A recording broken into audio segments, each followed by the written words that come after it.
the game yesterday when a cross came in, and he flapped at it, and Maguire tried to header it, and he flapped at it, and then after that, you could just the camera cut to Nana, and he was like, "I touched it."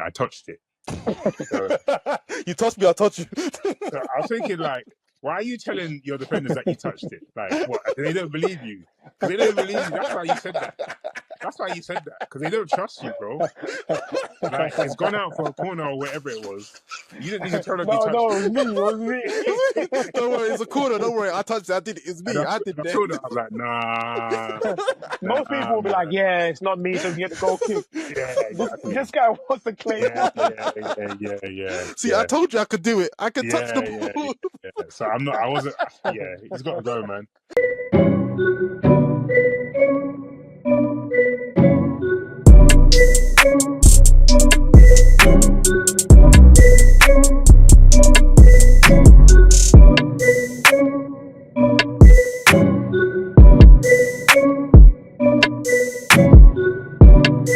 Yes, welcome to another episode of Love of the Game. I think we're at episode 26. Yeah, we're back from international break, Yeah. It's been a while, They miss national breaks, man. They can be a killer sometimes, man. But we're here again, man.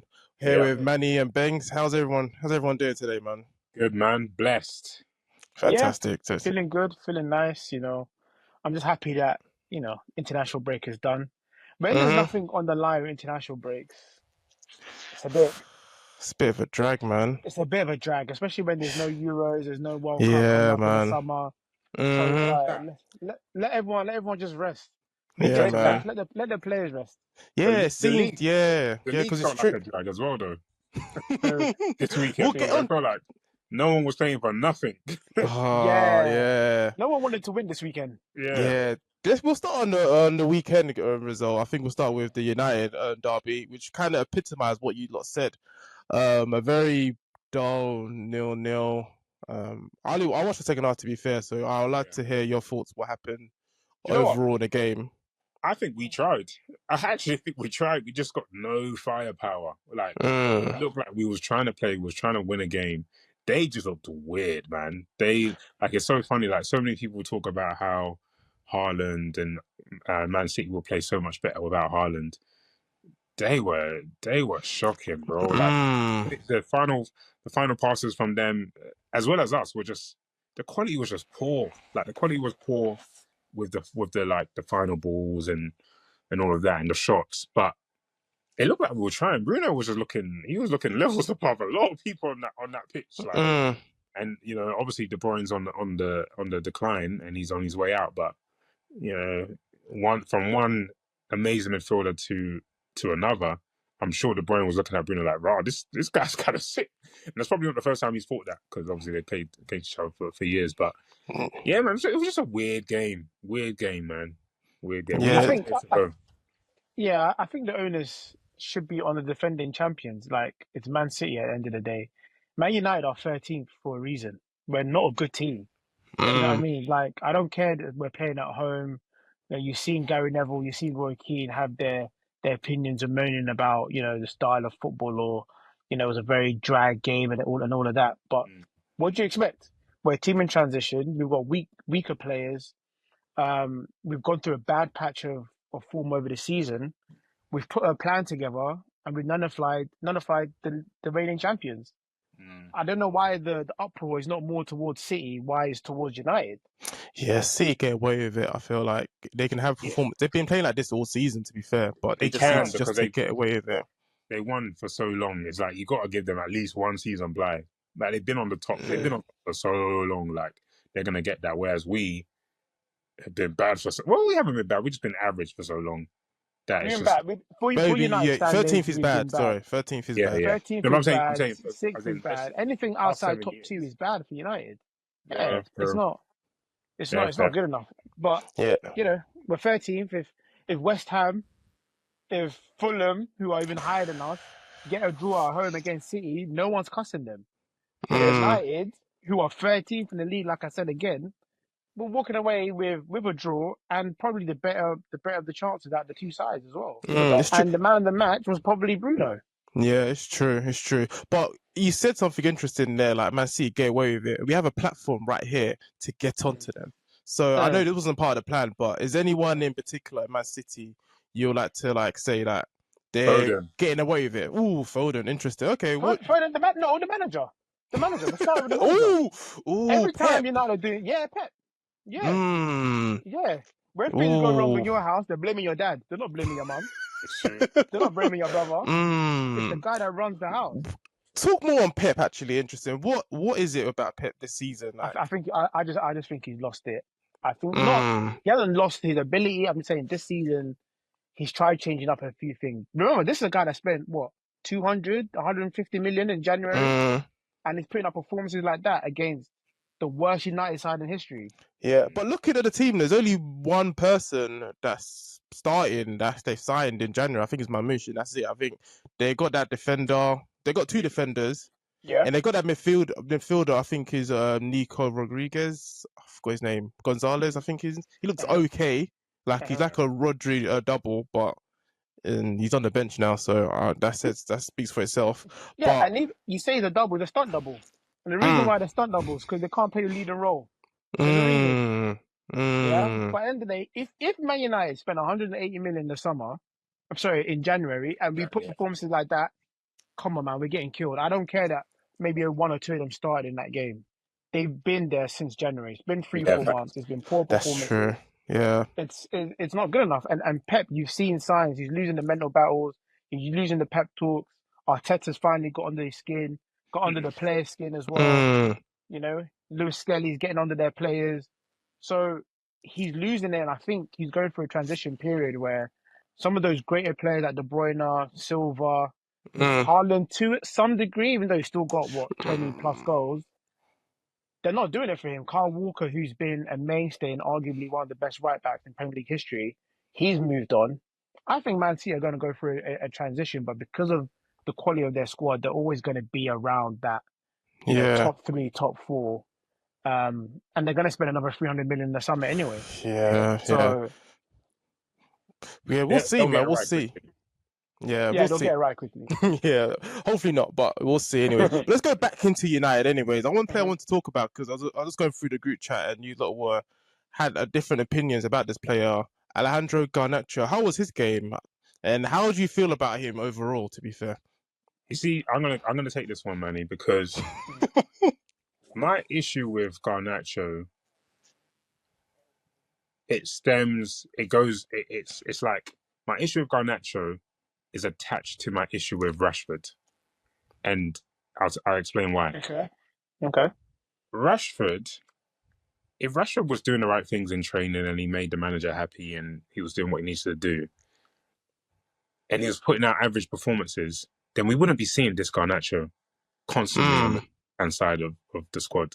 And that frustrates me because, like, even when they're talking about Rashford at Villa, yeah, he's playing better. He looks happy, he's smiling now. He is kind of doing the same things he was doing at United. And the output's not amazing, but it's Villa, so nobody cares. But what I don't like about Garnacho is he always seems to be at the end, or he's the final ball before the pass to shoot, because he's basically the only attacking player that we have that's fit.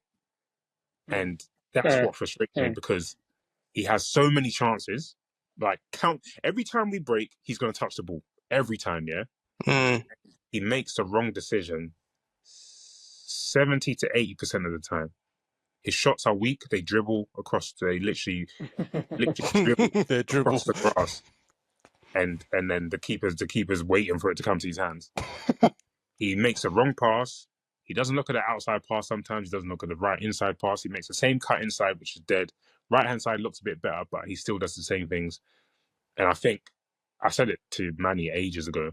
He's leaving this summer. I think he's leaving, and yeah, he's just doing what he can do to maybe as an audition to whoever he's going to, which I'd assume is going to be abroad. But yeah, it's just not. He's just not. Playing devil's advocate, I'm not a massive Garnacho fan. Let me put it out there first. But you've got a 20-year-old that's come through the academy, playing a poor side, is probably our only real outlet going forward. Yeah. He seems like someone that has the mentality to wear a United shirt. He Mm-hmm, works hard off the ball, on the ball. He's a constant threat. His end product is lacking. His decision making is further lacking, but he's a 20-year-old attacker. Are we being unfair on him? Is this, like you said, if a Rashford was on form, if a 100 million signing and Anthony was on form, and Garnacho was coming in every now and then, in the sub appearances like he was when Ronaldo, Sancho, and all those guys were here, would we be looking at him differently? How I'll tell many you what, 20-year-olds are doing better than Garnacho in Europe right now? there are a few, mm. there are a few, but they are Uh, they are like touching world class. But I'm sure if we went through a list, because that shout that you made is probably worse than my Valencia shout just now. No. Again, I said I'm not a fan of Yeah. his. I'm playing But, devil's advocate. So Yeah. I want you to come back with what I've said. but what I will say though Yeah. about him, if he didn't act like he's the man, then I'd be a bit less harsh on him. But he thinks he's sick. He thinks that he is. We need that. We need that. Players The need argument is that. we need that. I love mentality, but it has to match the ability, bro. Like it has to match it. Like you need to. If you're acting like you're Ronaldo's second coming of Ronaldo, I need to see you do Ronaldo things. Ronaldo was frustrating. Let's not get that. Let's not In the get first that. couple of years, Ronaldo was twisted. frustrating. Ronaldo was frustrating, yes, but you could see something. And, okay, Yeah. you could see something with Garnacho, yeah, if he continues, but it's just not the same. And obviously, okay, I don't want to compare him to Ronaldo, so let me even leave that one away. But it's like, I feel like if you train. Don't you talk about training. Don't you talk about training. Don't you talk about training. If you train for a Premier League team and you're coached, I feel like at some point something has to kick in here. Like, oh yeah, these man told me don't make that pass. Like these man told me don't shoot there. These man told me, why don't I just wait and take a moment? But it's like every time it's the same thing. But it's just frustrating, bro. It's frustrating. Again, playing devil's advocate, you're saying, these man told me to play here or make this run or feed this person. He's feeding Hodgland that's got 2 goals this season. He doesn't feed Hodgland. That's the thing. He doesn't. He doesn't feed anyone. Yeah, but okay, you're saying give Hodgland opportunity. You're saying give another 20-year-old fullback from Italy that's getting used to the league more chances. Dogu had a very average, if not poor game. He did. Yeah. You got a striker that's not really a striker. That's not really a number 10. That's a 9.5, which is a made-up position in Turkey. That's got 4 goals. Yeah, it's difficult. It's slim pickings in there. It's slim pickings. But the one thing you get from Garnacho is you get work rate, you get threat behind, you get, he creates opportunities. He may not create a chance or a big chance, but he creates opportunities. And his end product, I mean, the top goal scorer in United is Bruno with, I think, 12. Yeah. Second after that is Ahmad at 9. Yeah. For a club like Man United, that's just... It's really bad. It's bad, man. It's really bad. It's really... Yeah, it's not great. It's not great, to be fair. When I think of Garnacho, I think I said this from before, and you kind of slaughtered me for it. I said he's similar to like Martinelli level, to be fair. You did say that. And I don't, I'm not really a defender of both players. I think Martinelli's a little bit on form at the moment, but they're kind of similar players where they go up and down and stuff, and they both frustrate me, to be fair. But moving on to Arsenal, actually, to be fair, that was a very dead rubber game we had. Against Everton. Looking at the lineup, that was never a penalty in my head. I've seen it a few times. It's just not a penalty. I don't think it's. I don't think it's. I can't. It's not a penalty, man. Because firstly, the challenge happens outside of it, and it's so minimal. And the fact that the Everton player got back up afterwards, and the touch was so minimal. I've seen penalties. I've seen more collision in the penalty box, and they haven't been given before. Yeah, like even the game against Liverpool Fulham, where there was 2 fouls. The goalkeeper fouled who was it? Robinson, Pereira. I think it was Pereira. Then Van Dijk went to go find the other guy. Look at that. That was 2 shots. Should have got 2 penalties, but they managed to give one to Arsenal. I just feel like it's not a vendetta against Arsenal. I think it's just the referees are so bad, and for some reason it keeps landing on Arsenal for some strange reason. It's hard to think that they're against Arsenal, but I just think it's come down to referee being terrible in this league. That's what I put it down to, and it's just somehow affecting Arsenal. Yeah, and look, I think it's harsh as a pen. I wouldn't have given it as a pen, but I do think it's a foul outside of the box. Yeah, I'll take the foul, but It's a it's foul just not a outside of the pen. box. You get into muddy waters when you're saying, "Oh, is it a big enough foul to give away a pen?" A foul's a foul, whether it's in the box or outside the box. You can only determine the matter of whether it's a penalty or not. But when you're looking at other officiating decisions, you're thinking, "Come on, that's weak." Yeah. And I think there's a lot of things that's happened. It might not be specifically at Arsenal, but there probably is that unconscious bias with referees because those first kicking the ball away offences, it seemed to land a lot on Arsenal. It's You know, crazy. Lewis Skelly, unfortunately, is now seeming to having the reputation of someone that gives And it's away just fouls, gets yellows. He's been sent off a couple for of no times. reason. Yeah, and you're seeing Liverpool, but that Fulham game, Liverpool have had that all season. Yeah. They've had that all 100%. season.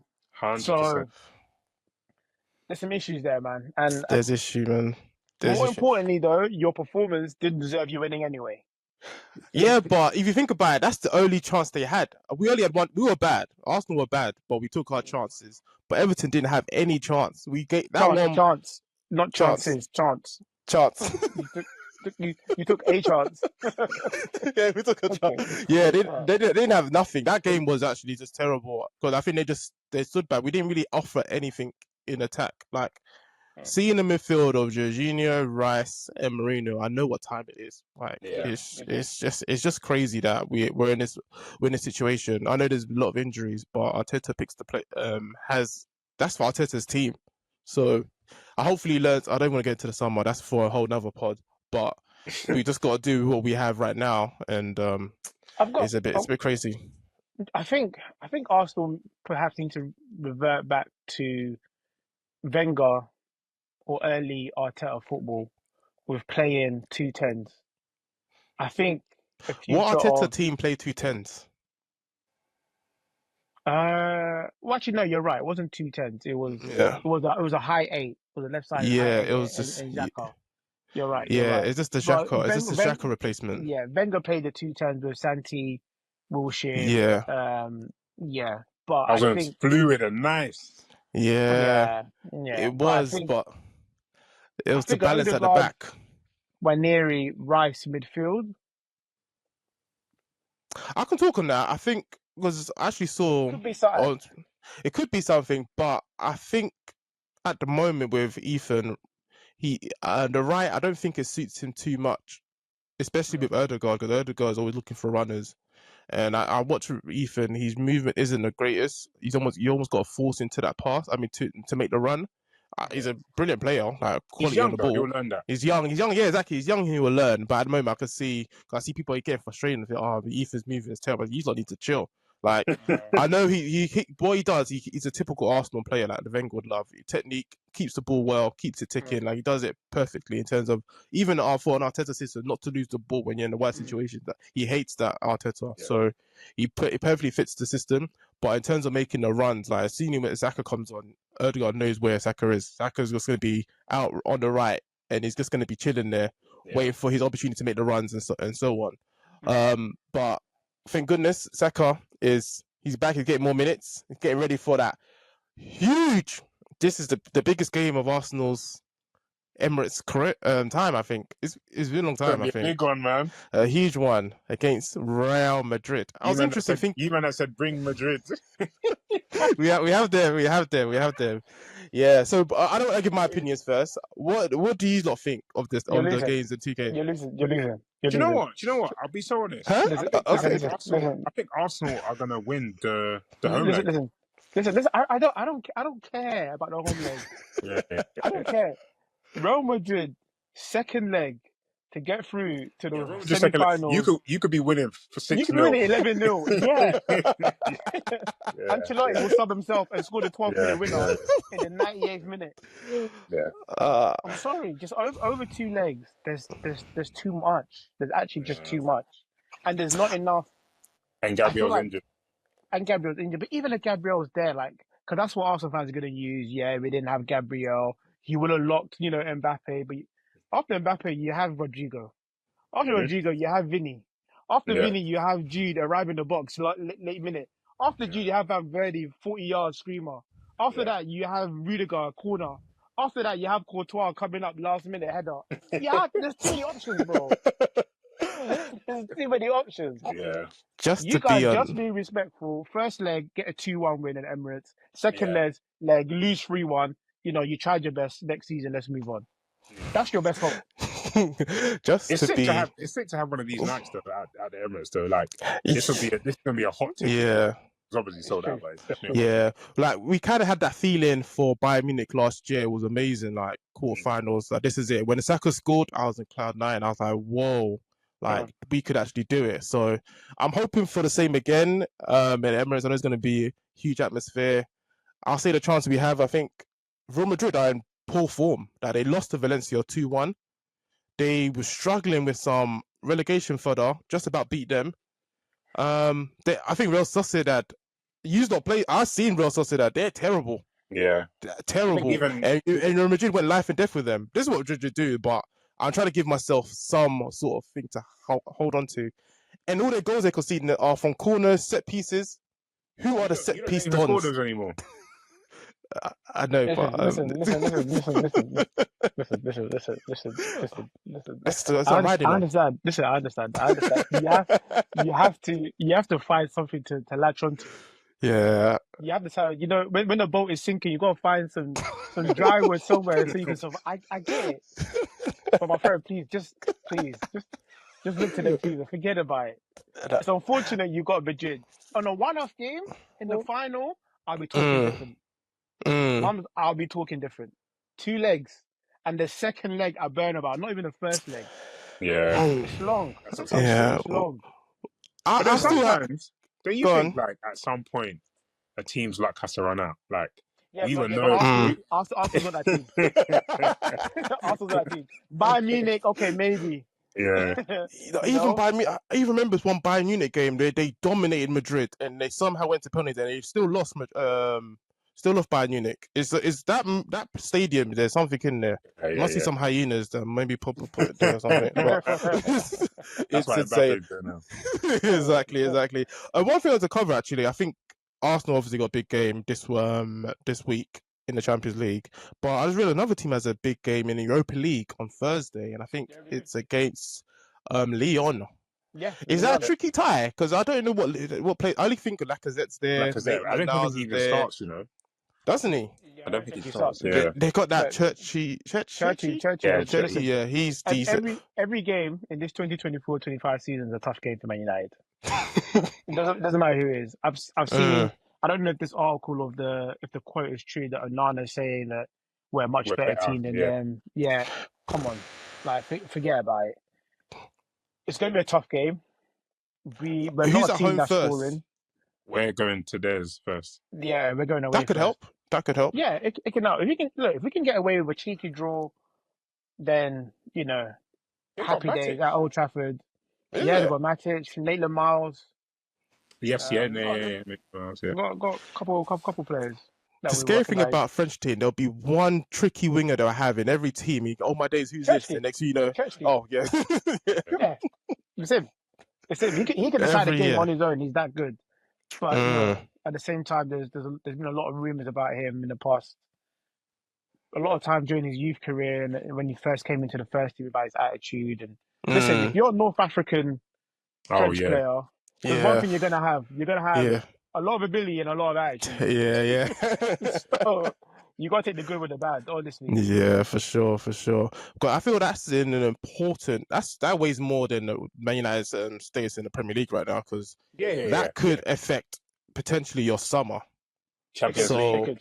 That's our route. Yeah, Champions League. That's your route back to Champions League. Route back to all these players you want to sign. So how important are these 2 games? And what games have in between? Is it a game you're just going to be like, I don't care what happens. These 2 games are. This Europa League run is very pivotal. It's just as important as signing Barada and signing Wilcox and all of these guys that's reshaping, the club. Like if we don't get Champions League football, then look, we've got the money to still, and got the stature and the history to still get some of these players. It just means the rebuild is going to take longer. I don't want to go through another season of pain. Like, let's get 4 or 5 players in the summer, give them Champions League football. I don't even care if we get knocked out of our group or get knocked out in the first. That's what I was going to say. Right. Yeah. It's like, there's 8 games to be fair. Let's get back into the swing of elite football. That's what I was going to say though, because one side of me wants us to have a season where we can just focus on the league and the League Cup and the FA Cup, and forget about European football. But then obviously you need that to attract the players that we want. Like Osimhen, if we're not in the Champions League, unless they were paying him $350 a week, which you'd probably do anyways. Well, actually, we won't now, which we changed. Yeah, we don't do that. Yeah, but like all these players that we want, these players that we want, they won't come if we're not offering European football. So that's where I'm a bit torn by it. But it's like, I guess because it's under this new format, why not? And I don't care if we don't make it. We need something to attract. Actually, I've got a question for you. Actually, this is about the summer anyway. Say if you only can make 2 signings, what positions will you pick? Because I feel like United got a lot of holes to fill. What if you only make 2 signings? What positions would it be? Striker definitely for me. And this might sound mad with all the holes that we have, but I say goalkeeper. Ooh. Yeah, I'll say goalkeeper and striker. I think Onana's going to go. Ooh. I just don't think he breeds any confidence in the defense. I just see like I see even the other game yesterday when a cross came in, and he flapped at it, and Maguire tried to header it, and he flapped at it, and then after that you could see the camera cut to Onana, and he was like, I touched it. So, you touched me, I touched you. So I was thinking, like, why are you telling your defenders that you touched it? Like, what? They don't believe you. They don't believe you. That's why you said that. Because they don't trust you, bro. Like, it's gone out for a corner or whatever it was. You didn't need to tell them you touched it. It was me.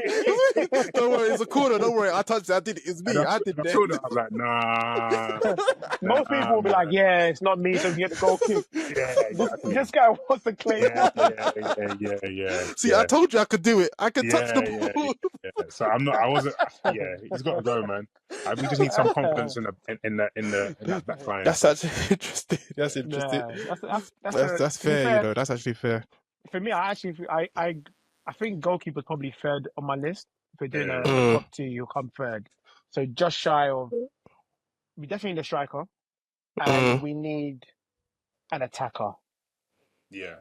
The attacker, we need an Eze, Acuna, a player like that. Acuna? Yeah, he's cold. Acuna's cold. No, but even with the attitude, do you think that's right for the club right now? Listen, I told you. I told you. You guys sometimes take the good with the bad. You guys sometimes take it. Yeah, like we need United need goals. We need match winners because we're still going to be in transition next season. The things aren't going to suddenly click, and the more match winners we have in a team, the more Bruno type players we have in our squad and in our first 11, the more we're going to get over the line in some of these games where we're losing or we're drawing.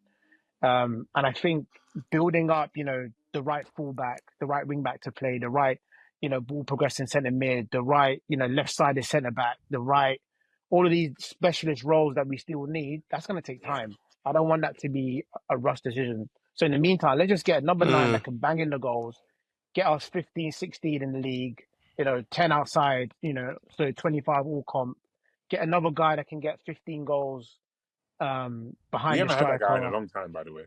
That was Bruno, and Bruno's doing it on his own. Yeah. And then just shy of that I agree with Gbengz, it's going to be a keeper. Yeah. Interesting, actually. I didn't think about a goalkeeper one being that drastic, but it actually is, to be fair. What are you guys doing? I think for Arsenal, 2 players. Striker, for sure. No doubts about that. Since Van Persie, you lot needed a striker, by the way. Yeah, I feel like we had Aubameyang for a bit. To be fair, he done a bit. Aubameyang, I would give him some 18 months. 18 months. Something. Yeah, Van Persie gave us 18 months. He gave us 18 months. He gave us 3 18 months too. Yeah. Exactly. We should but 18 months. honestly. So, striker for sure. And interestingly, even though Partey and Jorginho are going, I wouldn't want to get a 6 as a second priority. I'd rather focus on that left side we have. So I wouldn't even say a winger, you know. I would actually prefer we get someone who can actually play that left 8 place properly. So I don't know any players. Yeah, I was gonna say, what's an Gordon. ideal? I would think. No, I'm thinking someone not on a winger actually. I'm thinking more that left 8, you know, like a midfielder type. So I would think it's someone like, I know he's not. This is someone similar to like Paqueta, but obviously not Paqueta himself, but that kind of player, or someone like a Bruno G. Like, Do you know what I really like? Curtis Jones. Curtis Jones. I don't like him, but some of that kind of mold, I don't really like that Curtis mold, Jones. Yeah. Because even though it'll just be Rice, I think it'd be Rice Marino will have as the 2 holding, but I'd rather have that than to buy another holding player at the moment. That would be my main priority, because I think I'm kind of tired of the left side just having the reliance on Odegaard to be the creative player. I don't really like that kind of system, because it feels like once you stop the right hand side, that is it.